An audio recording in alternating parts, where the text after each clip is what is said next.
अखिलेश यादव का भड़काऊ बयान मचा सियासी बवाल। अखिलेश यादव बोले, अगर वोटों की डकैती हुई तो जनता यहां भी नेपाल की तरह सड़कों पर होगी। इसी तरह की वोट की डकैती होगी तो हो सकता है जो आसपास के देशों में जनता सड़कों पे दिखाई दी, हो सकता है जनता भी सड़क पर दिखाई दे। अखिलेश यादव के बयान पर बीजेपी और जेडीयू का करारा पलटवार। नितिन नवीन बोले, यूपी में योगी हैं, अखिलेश यादव चिंता ना करें। लेकिन वहां जोगी बाबा हैं और योगी बाबा किसी भी हाल में इस तरह के छत्रप को नहीं पनपने देंगे। अब निश्चिंत रहिए अखिलेश जी, आपका दिन चला गया। इस वक्त की बड़ी खबर सामने आ रही है, जहां पर उत्तर प्रदेश के पूर्व मुख्यमंत्री अखिलेश यादव ने काफी ज्यादा भड़काऊ बयान दे दिया है। उनका कहना है कि अगर वोटों की चोरी हुई तो यहां की जो जनता है वो नेपाल की तरह सड़कों पर उतर आएगी। आपको बता दें कि जिस तरीके से अखिलेश यादव ने यह बड़ा बयान दिया, उसके बाद से सियासी भूचाल आ चुका है। दरअसल आपको बता दें कि जेडीयू और बीजेपी ने अखिलेश यादव के इस बयान पर कड़ी प्रतिक्रिया जाहिर की है। सीधे तौर पर बिहार सरकार में मंत्री नितिन नवीन ने तो ये तक कह दिया कि उत्तर प्रदेश में इस वक्त योगी बाबा हैं और अखिलेश यादव को चिंता नहीं करनी चाहिए, क्योंकि योगी आदित्यनाथ जो है वो उत्तर प्रदेश में ऐसी स्थिति पनपने ही नहीं देंगे। दरअसल आपको बता दें कि पड़ोसी देश नेपाल में करप्ट सरकार और सोशल मीडिया बैन को लेकर के जेनजी ने भारी प्रदर्शन किया और वहां पर तख्ता पलट कर दिया।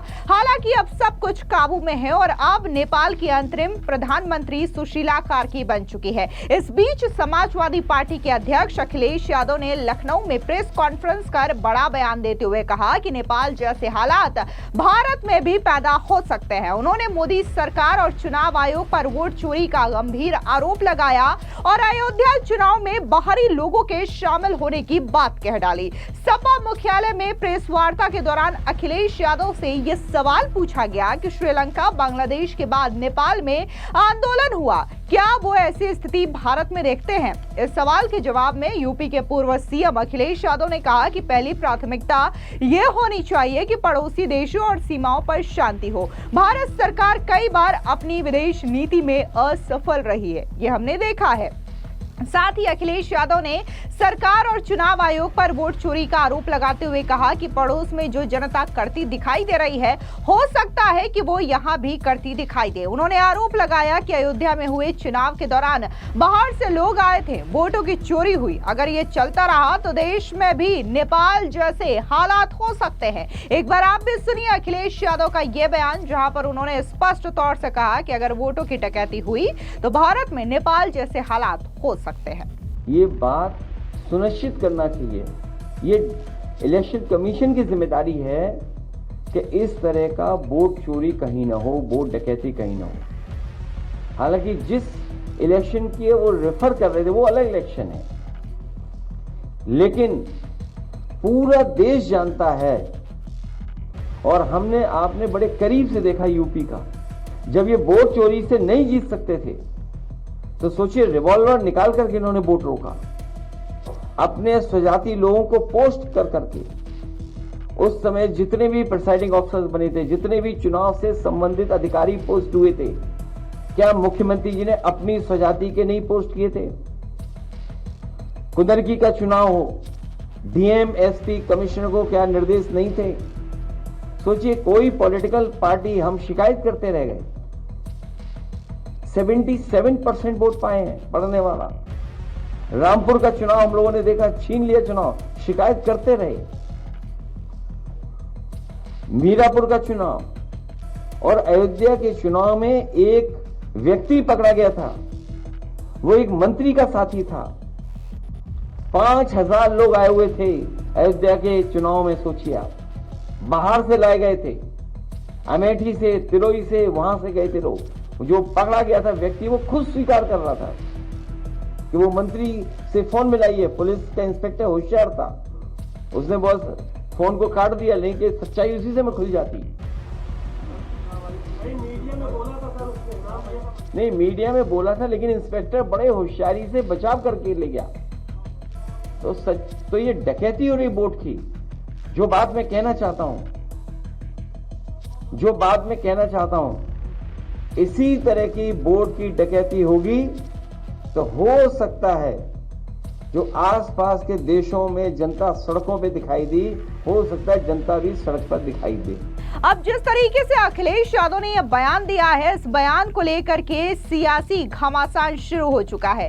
सीधे तौर पर बीजेपी और जेडीयू नेताओं की प्रतिक्रिया इस पूरे मामले में देखने को मिली, जहां पर उन्होंने अखिलेश यादव पर जोरदार तरीके से निशाना साधा। इस बीच बिहार सरकार में मंत्री बीजेपी के नेता नितिन नवीन ने भी अखिलेश यादव पर जोरदार तरीके से हमला बोला और उन्होंने कहा कि उत्तर प्रदेश में योगी बाबा हैं और योगी बाबा उत्तर प्रदेश में कभी भी ऐसे छतरा पनपने नहीं देंगे। ऐसे में अखिलेश यादव आपको चिंता नहीं करनी चाहिए क्योंकि अब आपके दिन चले गए हैं। सुनिए क्या कुछ नितिन नवीन ने कहा।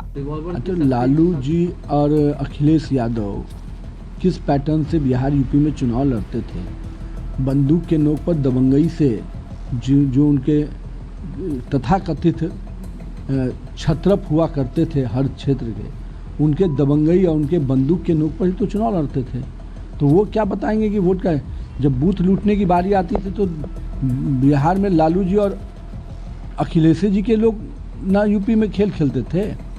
तो लोग भूले थोड़े हैं कि कैसे कैसे छत्रप को उन्होंने पैदा किया था और आज उसी छत्रप को जब वोट का अधिकार जनता को मिल गया तो आज वो छत्रप कमज़ोर हो गए। तो आज भी बेचैनी है कि फिर से उसी छत्रप को लाने की बात प्रयास में है, लेकिन वहाँ योगी बाबा हैं और योगी बाबा किसी भी हाल में इस तरह के छत्रप को नहीं पनपने देंगे। अब निश्चिंत रहिए अखिलेश जी, आपका दिन चला गया। वहीं दूसरी ओर जेडीयू के नेता राजीव रंजन प्रसाद ने भी अखिलेश यादव पर जोरदार निशाना साधते हुए उनके इस बयान को पूरी तरीके से निंदनीय बताया। उन्होंने कहा कि भारत की जनता समझदार है। सुनिए क्या कुछ जेडीयू के नेता राजीव रंजन प्रसाद ने कहा। देखिए, पड़ोसी मुल्कों से उनका अभिप्राय बिल्कुल साफ है। वो श्रीलंका, बांग्लादेश, नेपाल की घटनाओं का हवाला दे रहे हैं और एक जिम्मेदार नेता के तौर पर ये बयान बेहद शर्मनाक और दुर्भाग्यपूर्ण है और ये कहीं ना कहीं हमारे देश की तुलना अन्य मुल्कों से करना, भारत का लोकतंत्र बेहद मजबूत है, इसकी जड़ें बेहद गहरी हैं और भारत में किसी भी अराजकता को जनता ही अनुमति नहीं देगी। इसके लिए सरकार को कुछ करने की जरूरत नहीं है। जनता अमन पसंद है और विपक्ष के नेताओं के इस तरह के उलझावपूर्ण बयानों का कोई असर उन पर नहीं पड़ने जा रहा है। आपको बता दें, सीधे तौर पर जिस तरीके से नेपाल में बड़ा विरोध प्रदर्शन जेनजीज की ओर से देखा गया, क्योंकि वहां पर लगातार सरकार जो है वो करप्शन को बढ़ावा दे रही थी और इसी के साथ ही कहीं ना कहीं लोगों को कंट्रोल करने की कोशिश कर रही थी और इसी वजह से जिस हिसाब से वहां पर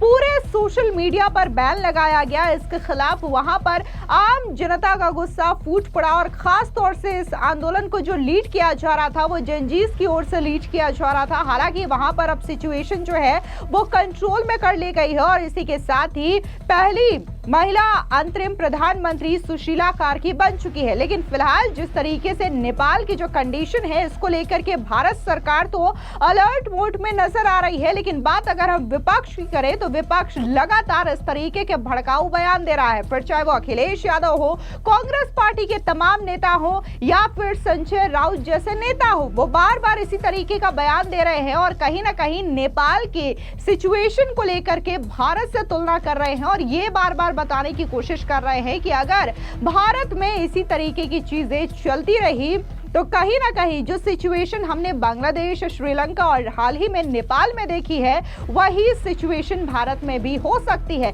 यानी कि जिस हिसाब से विपक्ष के नेता बयानबाजी कर रहे हैं, वो चाहते हैं कि भारत में जो शांति का वातावरण है वो पूरी तरीके से खराब हो, लेकिन जनता पर उनके इन भड़काऊ बयानों का कोई भी असर नहीं दिखाई दे रहा है। फिलहाल इस पूरी खबर पर आपकी क्या राय है, कॉमेंट सेक्शन में जरूर बताएं। धन्यवाद।